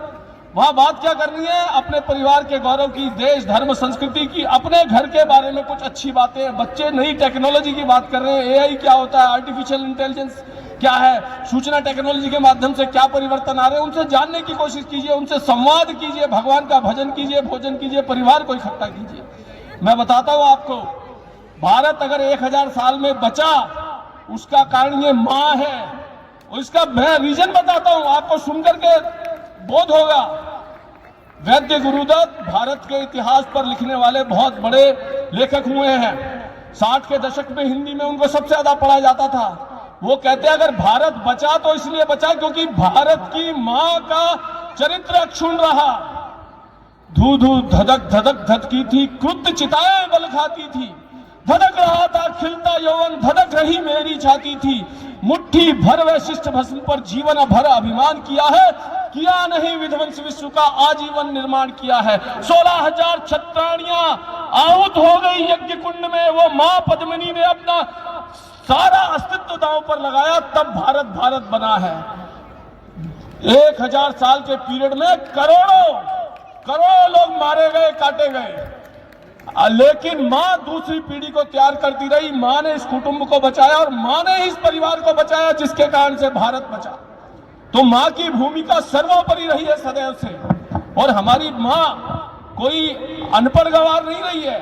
वेद में अपोला, घोषा, सूर्या, सावित्री से लेकर वर्तमान में जब अंग्रेज ने शिक्षा शुरू की, पुणे की आनंदीबाई जोशी पहली मेडिकल डॉक्टर बनकर के आ गई, पहली ग्रेजुएट बनकर के कादम्बरी घोष आ गई। हम कभी पीछे नहीं, मातृशक्ति सदैव शिक्षा से लेकर के हर विषय में आगे रही। और हाँ, हम माँ को साक्षात शिक्षा की देवी सरस्वती बोलते हैं, धन की देवी लक्ष्मी बोलते हैं और शक्ति की देवी दुर्गा बोलते हैं। माँ हमारे लिए सदैव से पूजनीय, वंदनीय रही है और इस माँ ने भारत को बचाया है। इसका गर्व करना चाहिए। और इस माँ के अंदर जो एक कैपेबिलिटी है, आज भी इस भारत को बचा के रखने का काम ये माँ कर रही है। इसका गौरवगान करना चाहिए। इस माता के लिए एक बार जोरदार तालियां बजाइए सब। तो ये जो माँ है, इस माँ के महत्व को समझिए। अपने परिवार को जोड़ के रखने की धुरी है ये माँ। तो इस माँ के महत्व को अगर हम समझेंगे, हमारे युवाओं के महत्व को हम समझेंगे, और सबसे बड़ा बोध, ये जो हमारे पास हिंदुत्व की ताकत है, इसके पीछे एक संगठित शक्ति, संपूर्ण हिंदू समाज। हमारा हिंदू राष्ट्र क्या है? हम किदवाई नगर में रहने वाले हैं। ये जो पूरे के पूरे 4 ब्लॉक में सारे के सारे हम एक हैं। ये भावना बलवती होनी चाहिए। सब अपने अपने स्थानीय स्तर पर अपने समाज को अगर संगठित करने का काम करेंगे तो संपूर्ण भारत संगठित होगा।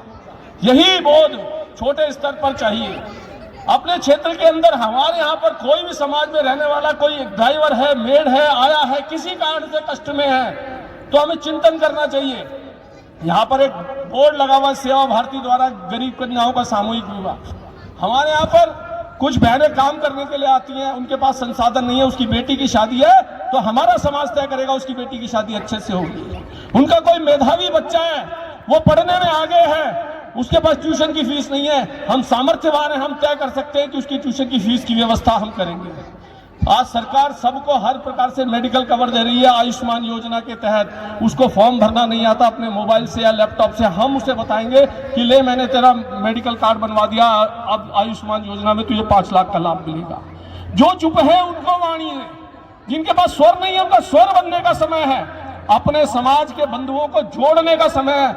हमारा ये जो छोटा सा किदवाई नगर का क्षेत्र है, इसमें हम किसी भी हिंदू को कष्ट में नहीं आने देंगे। अगर हम ऐसा करते हैं तो वास्तविकता में इस हिंदू सम्मेलन की सार्थकता है। ऐसा विषय लेकर के समाज जीवन के हर क्षेत्र में काम करते हुए स्वयंसेवक पूरे देश को जोड़ने का काम कर रहे हैं। उस दृष्टि से इन हिंदू सम्मेलनों की संरचना की गई है और उस हिंदू बोध को जागृत करने के लिए सब कुछ है मेरे अंदर, लेकिन सबसे पहले मैं हिंदू हूं। गर्व से कहो हम, जोर से बोलिए, गर्व से कहो हम हिंदू हैं। ये जो बोध है, ये सांस्कृतिक बोध है, इस धरती का बोध है। ये कोई पूजा पद्धति का बोध नहीं है। हम सबकी माँ, हमारे घर में हमें जन्म देने वाली माँ है, लेकिन हम सबकी माँ भारत माता है, जो हमें जोड़ करके रखती है। उस भारत माता के प्रति श्रद्धा, तेरा वैभव अमर रहे माँ, हम दिन 4 रहे ना रहे, ये भाव, नेशन फर्स्ट की भावना, इस देश के लिए कुछ काम करने की भावना, ये सब में होनी चाहिए। ऐसा भाव लेकर के इन हिंदू सम्मेलनों का आयोजन किया जा रहा है। अंत में मैथिली शरण गुप्त की एक कविता के साथ अपनी वाणी को विराम दूंगा। हम कौन थे, क्या हो गए और क्या होंगे अभी, आओ विचारे बैठकर, यह समस्याएं सभी मानस भवन में आर्यजन जिसकी उतारे आरती, भगवान पूरे विश्व में गूंजे हमारी भारती। जय भारती, जय भारती, जय भारती, जय भारती। धर्म की, अधर्म का, प्राणियों में विश्व का, सत्य सनातन धर्म की, भारत माता की, भारत माता की, भारत माता की। और राष्ट्रीय स्वयंसेवक संघ के बारे में जिस तरह से बताया कि विश्व के कुछ ही संगठनों में से आरएसएस राष्ट्रीय स्वयंसेवक संघ अपनी 100 वर्ष की यात्रा को पूर्ण करने वाला एक संगठन है, और एक ऐसा संगठन जो आगे भी भविष्य 100, 1000, 10,000 साल तक इसी प्रकार से पूरे समाज का आगे मार्गदर्शन करता रहेगा। और अब आज के इस कार्यक्रम के अंतिम पड़ाव की तरफ बढ़ते हुए मैं कि वो मंच पर आए और अपनी ओजस्वी वाणी से और मृदुल वाणी से हम सभी का मार्गदर्शन करें, और साथ साथ में एक धन्यवाद प्रस्ताव यहाँ पर उपस्थित अपार जनसमूह को। सभी को नमस्कार, देवी सज्जनों को सभी को मेरा नमस्कार। जैसे मेरा परिचय भी दिया गया, मैं Rahul Bhardwaj, area welfare officer Kidwai Nagar, यहाँ पे मुझे आने का सौभाग्य प्राप्त हुआ है। मंच पे आसीन बड़े विद्वान लोग यहाँ थे, पहली बार इतनी अच्छी बातें सुनने को मिली।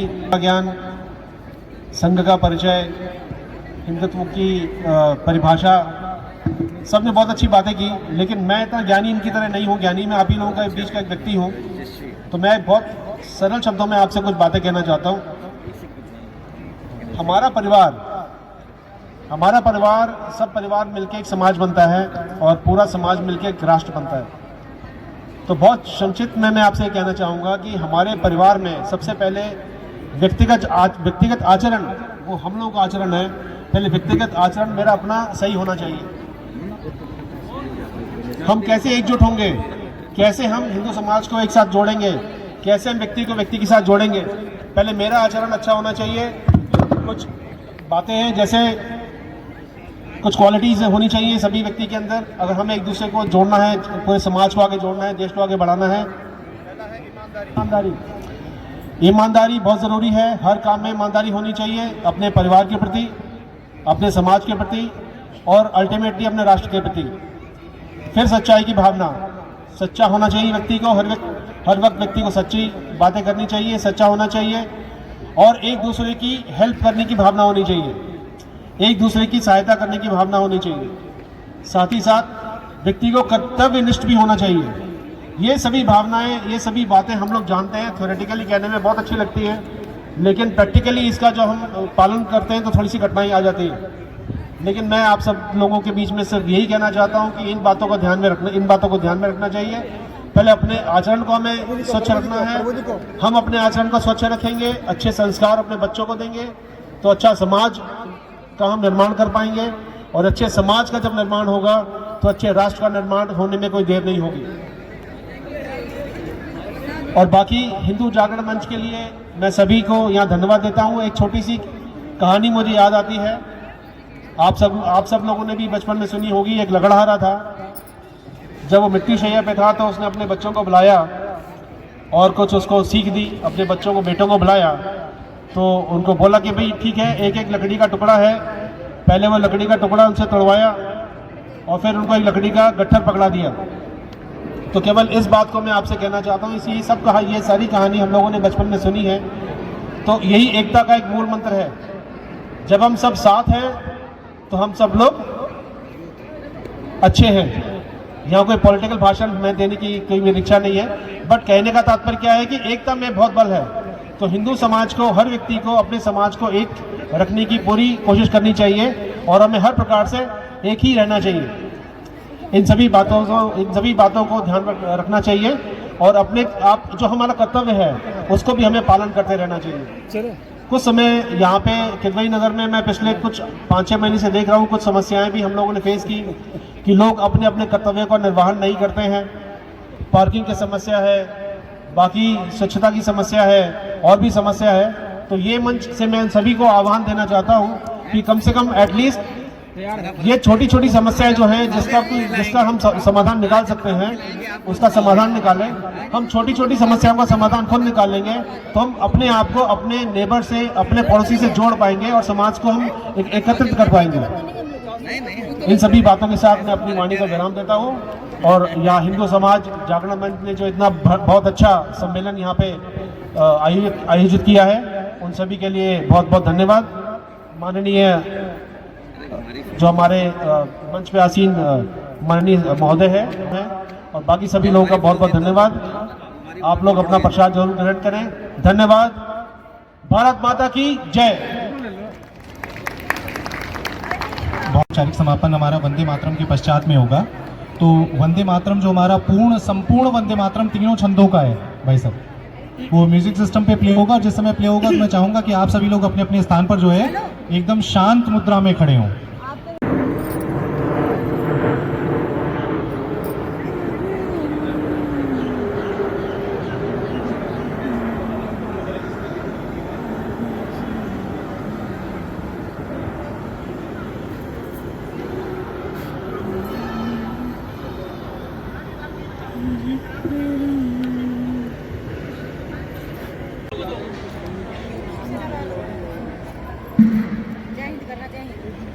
जय हिंद, जय हिंद, जय हिंद।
हम करेंगे, हम करेंगे। सत्य सनातन धर्म की अपने अपने माता पिता की संसार के सभी साधु संतों गुरुओं की गौ माता की वंदे वंदे। यहाँ से जाने से पहले इस हमारा जो यहाँ पे बैकड्रॉप है इसका पहला श्लोक जरूर पढ़ते हुए जाए। हिंदुवासु एवा सर्वे न हिंदू पतिता भवेत्। सारे हिंदू एक ही गर्भ से उत्पन्न संतान है, अगर हिंदू एक होंगे तो उनका पतन कभी नहीं होगा। धन्यवाद।